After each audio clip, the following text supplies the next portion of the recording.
其他消息，咱来关心台北市长蒋万安带团去上海去参加双城论坛。伊伫今仔日会伫论坛顶悬致辞，针对伊两番论述，敢会讲到九二共识，这是引起各界关心。那伊早暗是去上海出名的夜市景点，受当地人热情的欢迎。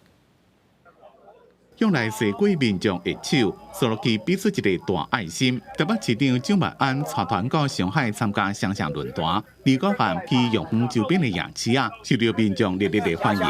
前面走，前面还有一些。除了甲上海市长蒋经这边欣赏繁华夜景，双方伫暗宴时阵也互相送礼物。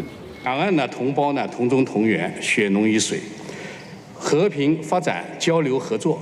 实际上是两岸同胞的共同心声。要谈两岸的互动，谈双城论坛，无非都是基于可以对话的历史条件以及文化脉络。三江两岸的行程办甲满满，蒋万安伫咧闭门会时阵，特别向蒋经表达希望争取小鸟型马年来台湾，并且讲到农产品销大陆，和台湾的果农放心种，上海的市民安心食。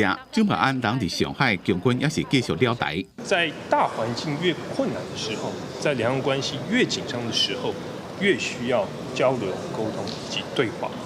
今仔日要举行的双城论坛正受注意，蒋万安将会参加主论坛，并且签署减碳、会电甲运动等3个领域的合作备忘录。了后会安排参访上海图书馆等行程。台北市会民进党团是发声明讲，自中央军演强击强干侵了，禁台湾的宣言、文化揽国中美洲议会示威等作为，蒋万安身为首都的市长，应该向中央表达抗议。记者综合报道。